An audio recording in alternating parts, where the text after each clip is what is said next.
Welcome to Pastor's Chat today. Well, we're continuing in Luke chapter 6.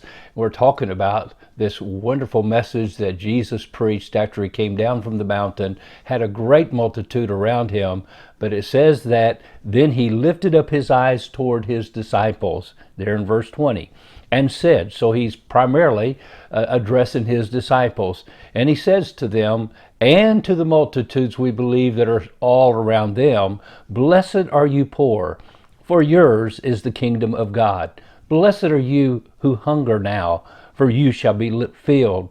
Blessed are you who weep now, for you shall laugh. Blessed are you when men hate you, and when they exclude you, and revile you, and cast out your name as evil, for the Son of Man's sake. Rejoice in that day and leap for joy, for indeed your reward is great in heaven, for in like manner their fathers did to the prophets.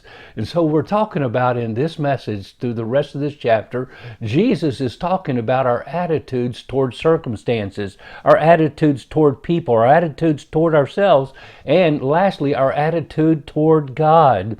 And Jesus is emphasizing three essentials for true, genuine happiness: faith in God, love toward others, honesty with ourselves, and obedience toward God. You know, we live in America where we have the right to the pursuit of happiness. But the problem is most people do not understand the happiness I believe our forefathers were talking about. The happiness they were talking about is a happiness that comes from pursuing God, the God of the Bible, and pleasing Him.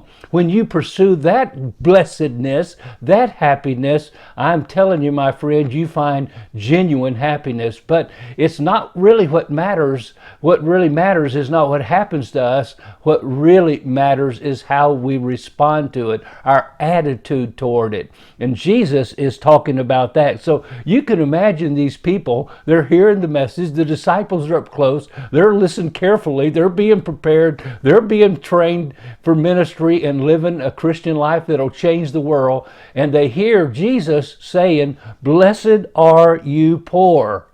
What? How can you be happy when you don't have any money to pay the bills? How can you be happy? How can you be blessed when you don't have money to buy clothes, to pay the rent?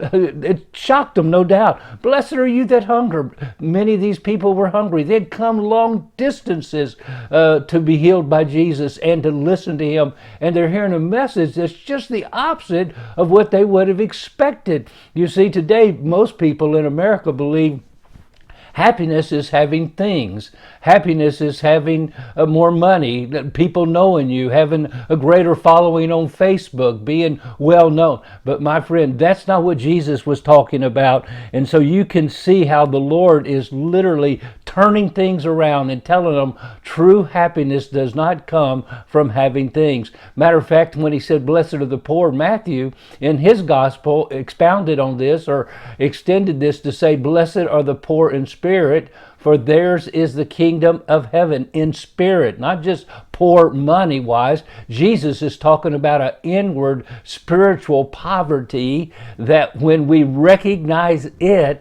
then we will humble ourselves and we'll call upon God to help us and to save us. The brokenness of heart that confesses spiritual poverty within. Blessed are you that hunger, you will be filled. You see, it's hunger that reminds us how dependent upon God that we are for our breath every day, much less our jobs and the strength to do them and the ability to do them. And when we hunger, we're reminded, hey, we're not God. God is God, and we desperately need Him.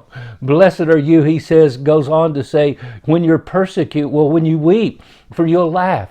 And oh, my friend, today there's much weeping, and it will last for the night, but joy will come in the morning. And then lastly, blessed are you when you're ridiculed, when you're persecuted for my name's sake. Oh, my friend, when that happens, Jesus said, rejoice, be exceeding glad. Great is your reward in heaven. This is what they did to your fathers, and you don't expect it to be any different. And Jesus went on later to say, this is what they're going to do to me, so they're going to be doing it to my servants. We can expect it, but we take pleasure in our great company with Jesus Christ, knowing it's for His name's sake, and it expands His kingdom. Well, God bless you, and you have a wonderful, wonderful day.